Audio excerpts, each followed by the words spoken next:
Welcome to the School of Love, the place where miracles are normal.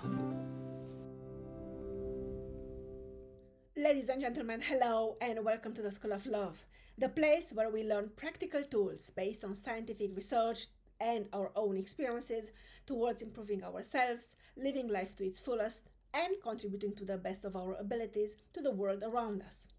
I am Dr. Maria Grajdian, and I am a professor of media studies and anthropology at Hiroshima University. In my free time, I am doing my best to guide you in building up a life of contentment, joy, and fulfillment while applying lessons learned in school to overcome the difficulties, challenges, and insecurities of the real world. In today's video, I talk about how to protect your energy from energy vampires in 3 simple steps. As someone who has found herself repeatedly in the situation to have completely felt depleted of energy and vitality in the middle of existential storms without knowing how I got there in the first place, and this several times throughout the past decades, I know how challenging and even daunting this can be.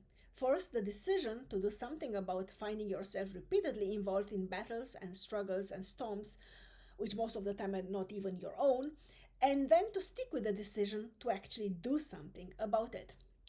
But sometimes we just find ourselves in the wrong life stage with unsuitable people around us who seemed so suitable just a while ago, and it feels like watching a movie, which is our own life, as if it were someone else's life, for whatever reasons which might have led to that situation and which might have kept us in it. We feel stuck and increasingly resentful towards our own self. And experience as well as research show that staying there will only make matter worse. By the end of this video, you will have 3 simple steps to implement in protecting your energy and your life vitality from energy vampires so that you can move forward with serenity and dignity. And now, first things first, that is two important disclaimers. The first disclaimer serves to strongly emphasize the fact that this YouTube channel, The School of Love, is not part of my educational and research activities at Hiroshima University. It is nonetheless part of my privilege, joy, and sense of duty to propagate and implement knowledge, information, as well as motivation and inspiration outside the limited framework of academic endeavors. Together, we can build up a better tomorrow for as many of us as possible. The second disclaimer relates to the fact that I am a trained musician and musicologist, not a psychologist, therapist, or counselor. The ideas I am sharing in my videos reflect my deep-going preoccupation with life, my own life and other people's lives, and express the results of my experiences, research, and, for better or for worse, my failures, as well as my recovery from those failures. Recovery which is still continuously ongoing. The ideas expressed in these videos on the channel named The School of Love cannot and may not and must not replace the consultation with specialists in whichever areas of your life you might have questions or you might struggle with. If you are new to the channel, at this moment I would like to ask you to please consider subscribing, sharing, liking, commenting. Thank you very, very much. This helps us not only with the mysterious algorithm, which seems to dominate the galaxy of YouTube, but also with contributing to the expansion of the community of humans doing their best to impact positively the world and those around them by discovering their authentic selves and living life wholeheartedly. Thanks again. And now back to today's topic, which is how to protect your energy from energy vampires. Energy vampires are my best friends. They used to be my best friends, and I used to have a lot of energy vampire of humans, which might be described as energy vampires around me. It's not that I got rid of them, because they, if they catch you, they stick with you until you're completely drained of any sort of vitality and life energy. But I had managed to develop strategies so that they increasingly found me unattractive. And I'm sure each of us has found him or herself in the situations when you meet some people and they seem amazing. You connect on all dimensions quite quickly, but every and it takes a while until to notice that every time you are with them, you feel afterwards you feel drained. You feel really as a walking dead person, and you don't really understand why, because they are always so empathetic, too empathetic maybe. They are so much and they are so happy to meet you and to see you, and they always hang around. And you it takes actually a lot of awareness, and this is the first step. It takes a lot of awareness to realize that these people are draining you of your energy. That's why they are so happy to be around you. And dealing with this kind of people, of energy vampires, is a zero sum game, which means game zero sum game, which means all the energy they take away from you, you are actually losing. And this leads to the fact that if you don't turn yourself into an energy vampire yourself, and you don't have someone to extract your energy from to get to so that you have some energy, you'll find it increasingly difficult to replenish your energy reservoirs.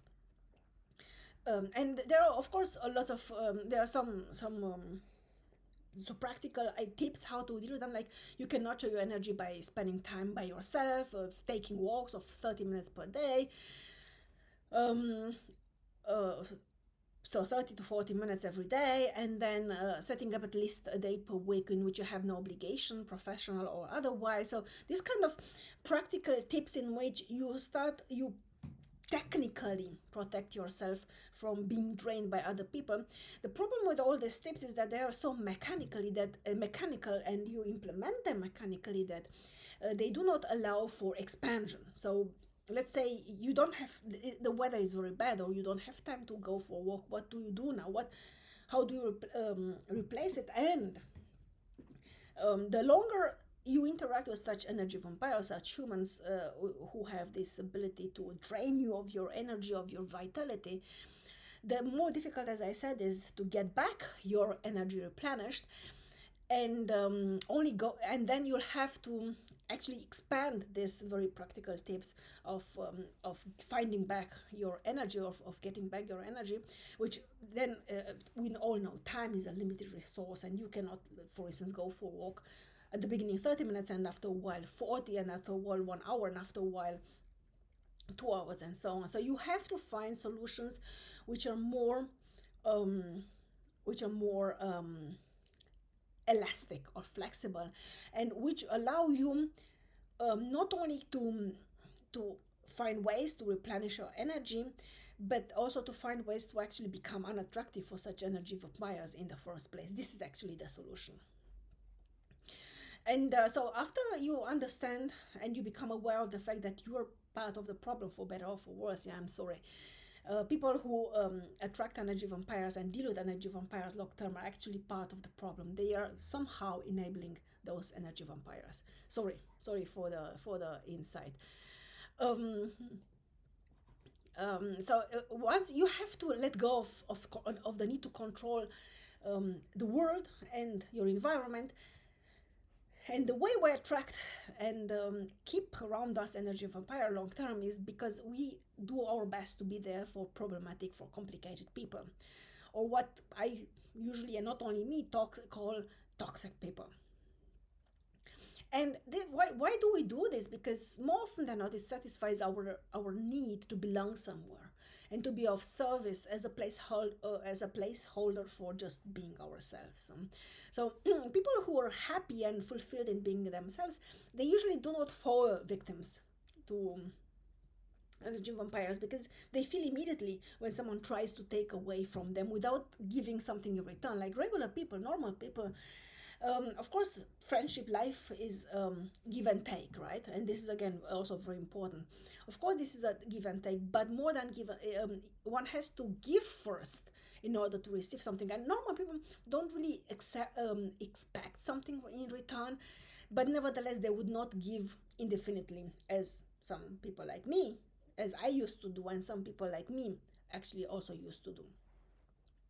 So what this means is that let go of control of the need to control your environment by being there for problematic or toxic people, because normal people would not even think of depleting you of your energy. And sometimes it happens. Yeah, sometimes we all have difficulties and difficult times in our lives, and then we kind of rely emotionally and mentally on others.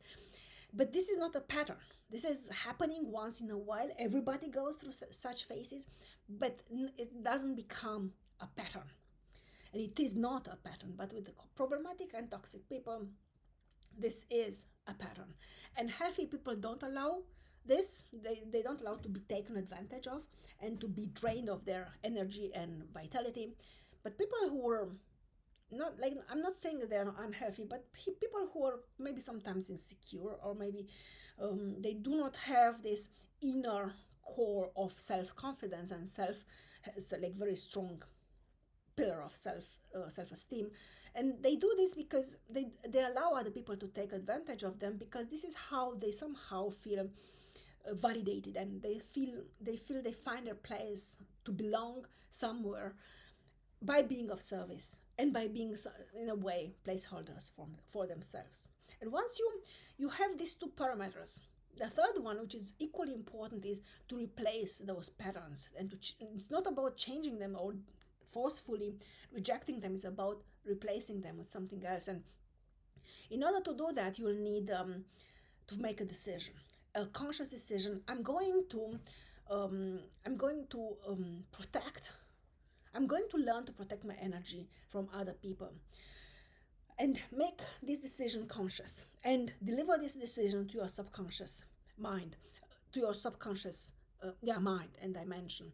And why is it important? Is because your subconscious mind or unconscious mind is directly connected to what Carl Jung called the collective subconscious or the collective unconscious. And this is a huge, an incommensurable repository of information and knowledge and experience since forever, since times immemorial.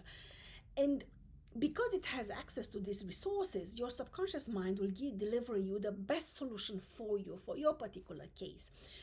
And it will be very practical, yeah, because what I can deliver in such videos is a very general principles. But these principles are very important because they help you build up the details of your very concrete life situation. And once you have the solution, because if you let go of the need to control, number two, and if you allow your subconscious to find the best solution for you, it will find the best solution for you, and it will deliver it to you. And then, once you have the solution, you'll have a goal, and you'll need to craft a process towards that goal. And actually, so the trajectory, the way towards the goal, you'll need to divide in the first step in two smaller segments, and then take each segment and divide it into even two smaller segments, and then take each of the two smaller segments and divide it in two even smaller segments, until you have incremental steps ahead of you towards your goal. And why is it important? Why is it important to have this inside out and outside in protocol procedure? Because once you have, in the phase of planning, from the big process towards the small one in gradual steps, you'll notice if there are contradictions or inconsistencies or simple impossible steps. And you can then take appropriate measures towards making them better and more practice oriented. Conversely, when you start to implement your strategy or your process towards attaining your goal, because we live in the real world, there will be many distractions along the way. There will be many distractions, or many derailments. But regardless of how complicated these derailments and distractions will be, and how far off or how long they will take you off track, because you have these intermediate signposts, increasingly bigger, and they will allow you to come back on the initial trajectory once you have solved the distractions and so momentary interruptions along the way. So even if you miss one or two smaller goalposts, you still have the big ones in between.